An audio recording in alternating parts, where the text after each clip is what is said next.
Ladies and gentlemen, my name is the Valiant David Kaufman, and I'm here to talk about Spider-Man Lotus. Yes, Spider-Man Lotus.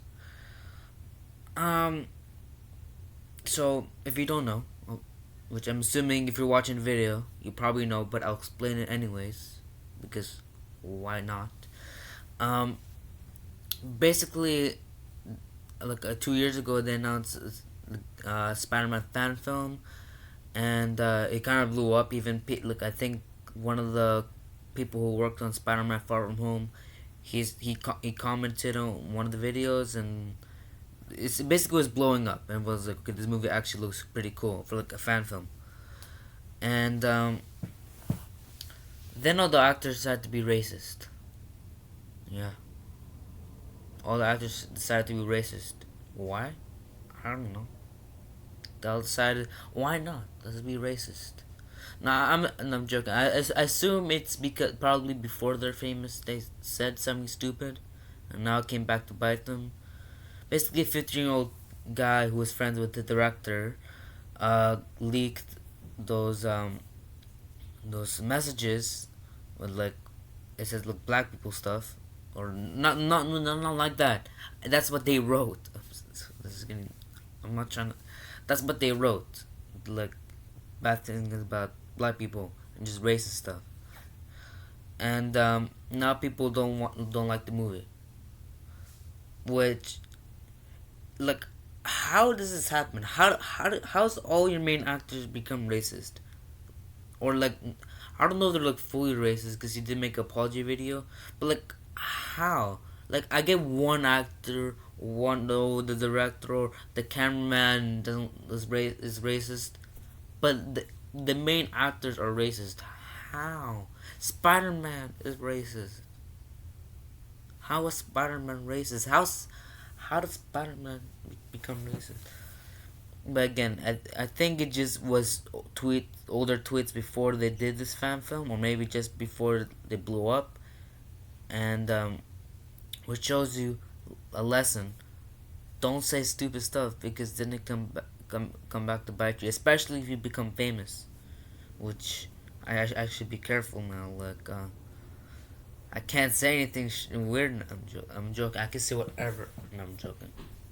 I'm not gonna say anything bad. Nothing stupid. I'm just here to talk about Spider-Man Lotus. Um, the movie itself, I have mixed feelings about it. One thing that I didn't really like is that I felt like it didn't have an original story. Like they kind of took a story, like basically it was like Amazing Spider-Man 2 epilogue or 3, but like because it's like the same characters that they made like 5 movies with. I just felt like if you're making a Spider-Man fan film, why not make something like your own? Why not have a villain that no one's ever done, like Chameleon, or I don't know anybody. Like I get Green Goblin's cool, but like it's been done before, and he acted like literally like Willem Dafoe, like they literally, and they use characters that have been used in multiple movies. So, and the story was kind of pretty similar to other Spider-Man movies. Like it's pretty similar to Spider-Man 2 in the aspect of he doesn't Peter not sure if he wants to be Spider-Man. It's like why not just come up with something original? Like why not come up with something that like hasn't been done, or just some like it just felt dumb that they did something that's been done before.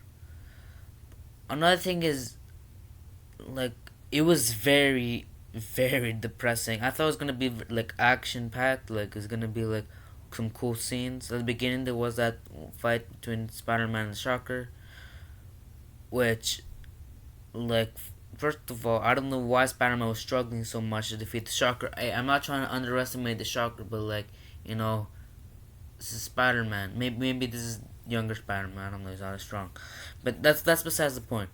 Um, yeah, this movie was very like sad. Basically, like this whole movie was sad. Like characters were crying. There was rain. There was graveyards. Like bro, Like, yeah, obviously Spider-Man has been sad before, but overall, most of the time Spider-Man's fun and stuff. I'm not saying that's a bad thing, like, oh, the movie should not have been sad. I'm just saying, like, it surprised me that it was so sad.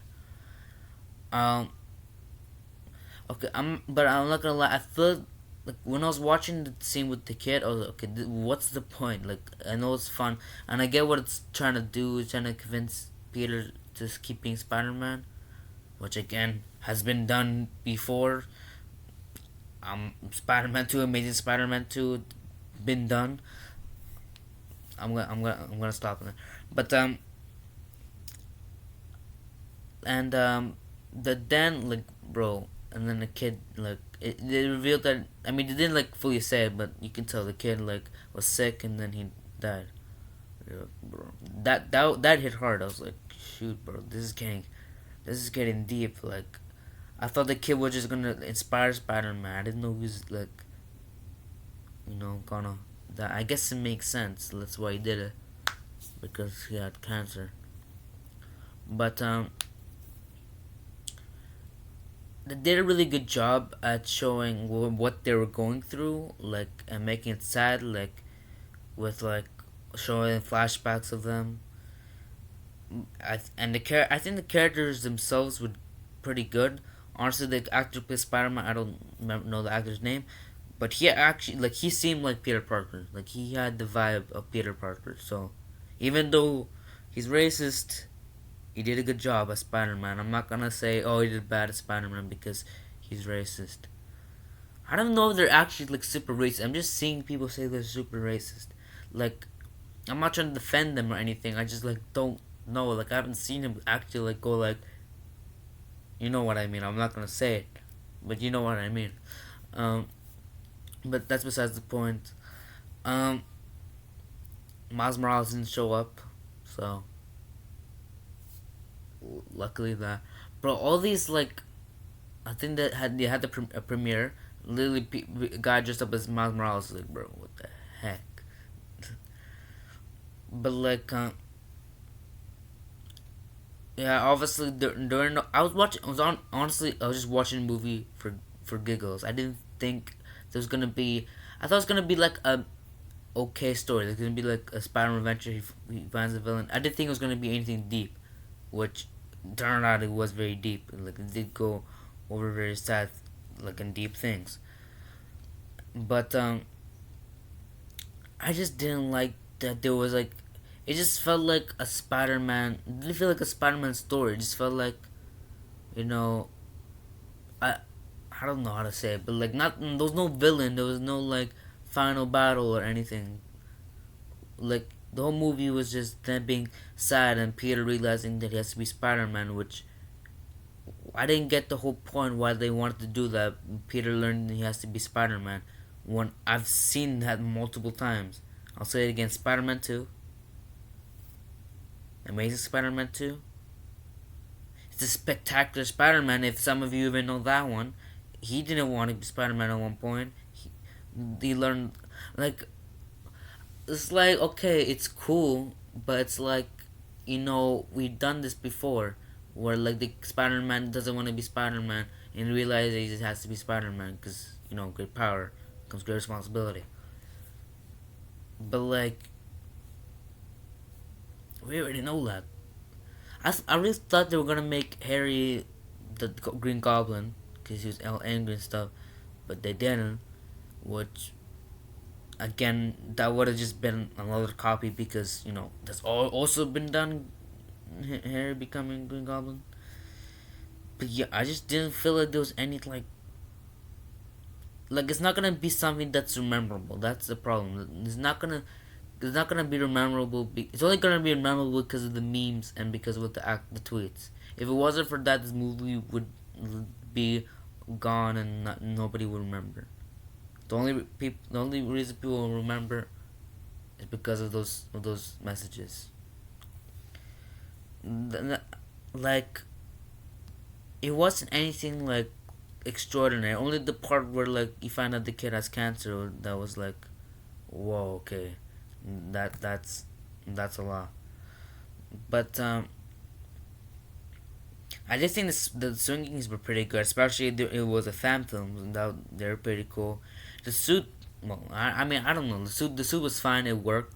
Classic Spider-Man. It worked. It wasn't extraordinary, but it doesn't have to be. Like, when I was watching the movie, I didn't expect it to be extraordinary. I just thought there was at least gonna be something cool about it, which there was. It's just I don't know. There's nothing much to say except it was like meh. I mean, the story itself wasn't bad. It just didn't feel like it served any purpose. Like what was I supposed to learn from this movie? Like what was I supposed to like? There was there's no like villain in it. I already seen Spider Man go through this type of struggle. I've already seen Spider Man be sad a bunch of times. I can see. I don't see why I need to see Spider Man sad again. I just didn't feel like this movie really meant anything. Like there's no really like story that was like wow, I'm gonna remember that story, or that story stood out from all the other Spider-Man movies, because it didn't. I don't know. I don't know what I would have improved the movie. I just think I would have just done an original story. Just do a story that hasn't been done. Like have a villain that hasn't been done. I don't even mind them doing like a Green Goblin again, but at least like make it different. Like literally, we've seen one die. Like it's not the first time. Like it was sad, but it's not the first time that we've seen her die. Um, the characters themselves were fine, but the movie just wasn't it. Which is okay. I hope you guys enjoyed. Remember to like, subscribe, the notification bell, or else I'm tweet message something. I'm joking. I'm not gonna do that. But like, don't be racist, kids. Valiant out.